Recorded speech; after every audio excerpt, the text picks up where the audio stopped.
ආයිබෝ වේවා ආයිබෝ වේවා ආයිබෝ වේවා සියලු දෙනාටම TikTok මාධ්‍යයේ ඉන්න සියලු දෙනාටම ඉතින් මගේ ඉන්න හොඳ පිරිසට ජයම වේවා නරක පිරිසට නරකම වේවා කියලා තමයි මම ප්‍රාර්ථනා කරන්නේ අද. ඉතින් මගේ TikTok මාධ්‍යයේ ඉන්න මාව follow කරලා share කරලා ඉන්න කට්ටිය මාව හැමෝම අඳුරන කට්ටියට ජය වේවා. අෂ්ටමිස්ටකයෝ ඉන්න ජනතාවට ජය වේවා උන්ටත්. හැබැයි මම මේ අද කතා කරන්නේ කරවල වේලන කට්ටියටත් කනකොකා හඬනවා. 1600ට තිබිච්ච ලුණු මිටිය දැන් රුපියල් 7000යි. රුපියල් 7000යි ලුණු මිටිය පස් පිටින් ගේනවා. ලුණු ටික දී ගන්න බැරි කොන්ද පණ නැති අනුර අඩෝ අනුරයා උඹට කොන්ද පණ නැහැ. උඹට කොන්ද කෙලින්නේ නැහැ. උඹට තාම මේ රට කරගන්න ගියල් ලුණු ටික මිනිසුන්ට දී ගන්න බෑ. පරයා අනුර පරබල්ලා උඹට බෑ මේ දේවල් කරන්න. උඹ බොරුවට කයියයි පොයියයි වැඩ පොයිය නෑ අනුරයා. ඒ නිසා මේ ආණ්ඩුවෙත් කරන්නේ පලිගැනීම චේතනා විතරයි. මේ මිනිසුන්ගේ ආහාර ප්‍රශ්න වලට උත්තර දෙන්නේ නෑ. මේක බොරු කිය අත්අඩංගුවට ගන්න පලිගැනීම චේතනා. ඡාමර සම්පත්තුවත් තරම් තියෙනවා. මේ ඔක්කොම පලිගන චේතනාව.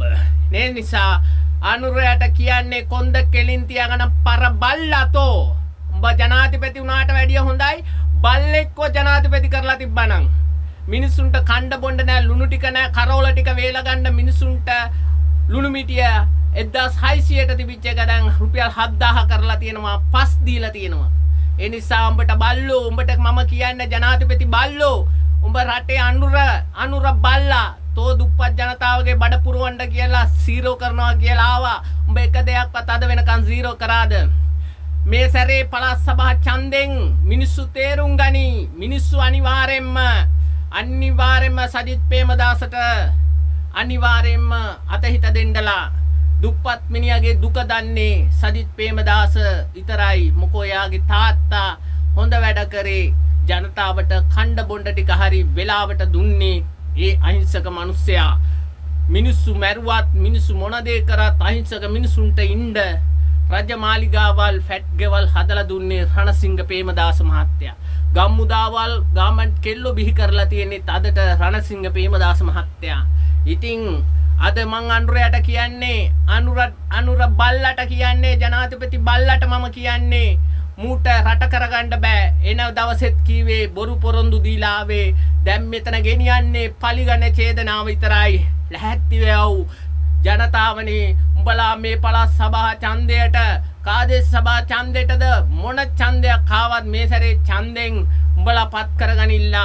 උඹලාගේ බඩ පුරව ගන්න අපිට ආණ්ඩුවට හෙන ගැහුවත් අපිට වැඩක් නැහැ. අපිට ජනතාවට කණ්ඩ බොණ්ඩ ඇස්පාදන් නැති ආණ්ඩුවක් අපිට වැඩක් නැහැ. ඒ නිසා පළවෙනි ඡන්දේ දුන්නා, දෙවෙනි ඡන්දේ දුන්නා, තුන්වෙනි එකක් ඉල්ලනවා හොතලම. උඹලා මොලේ කල්පනා කරලා මෙදා පාර වැඩ කරගනියව්. මෙදා පාර සජිත්ට අතහිත දීපියව්. සජිත්ට අනිවාර්යෙන් අතහිත දීලා සජිත්ව ගෙනිල්ලා කියලා තමයි මම කියන්නේ. මේ සැරෙත් වෙන්නේ මොකද මේ ඉරහඳ පවතිනකම් මේ ආණ්ඩුවට, මේ දැන් පවතින ආණ්ඩුවට බොරු කියලා ආවනම් මේ දේවසාපේ වදින්න ඕන. උන් ඔක්කොම 159 160ක් ඉන්නවා හැඳි ගෑවිලා යන්න ඕන කියලා මං කියනවා. මොකෝ මේ රටට දීලා ආවේ බොරු පොරොන්දු. අත්‍යවශ්‍ය ආහාර ටික, අත්‍යවශ්‍ය පොත් ටික, අත්‍යවශ්‍ය බේත් ටික අඩු කරනවා කියලා ආපු ආණ්ඩුව අපි සහයෝගයෙන් වැඩ කරා. මේ ආණ්ඩුවේ මේ දේවල් කෙරුවේ නෑ. අදට විවේචනය කරන්නේ අපි. එදත් කීව විවේචනය කරනවා කියලා.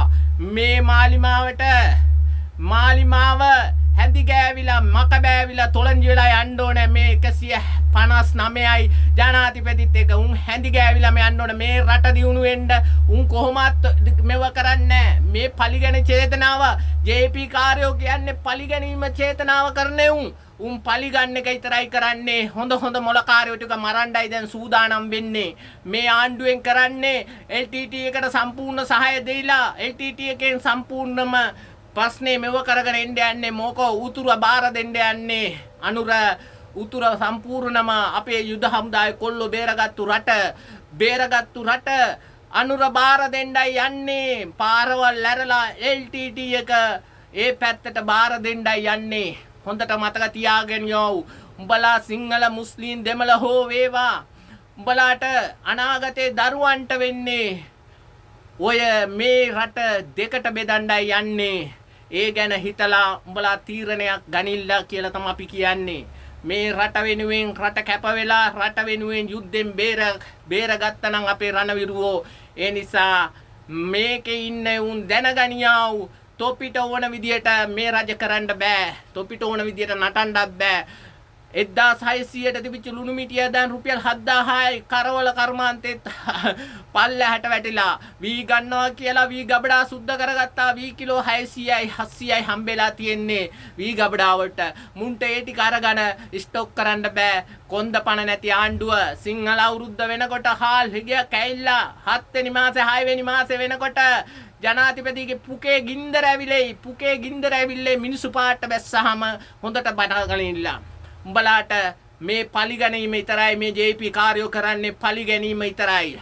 මේ හොරු අල්ලන්නේ කියලා අහිංසක මිනිස්සුන් අල්ලලා මොලකාරයෝ ටික හිර කරන්න යන්නේ මුන්ට ආණ්ඩුව අවුරුදු 5ක් කරා යන්න.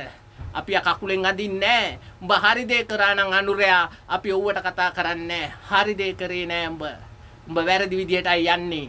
අපිට ඒක තේරෙනවා. ඒ නිසා උඹ බොරු කියලා ආවා. තෝගේ දරුවෙකුටවත් හරියන්නේ නැහැ කාලකන්නියා. තෝගේ දරුවෙකුටවත් හරියන්නේ නැහැ උඹ බොරු කියලා මේ ආණ්ඩුව ගත්තට. මොකද තෝගේ දරුවෙකුටවත් හරියන්නේ නැහැ. තෝගේ දරුවෙකුටවත් හරියන්නේ නැහැ. හැඳි ගෑවිලා යන්න ඕන තොපි.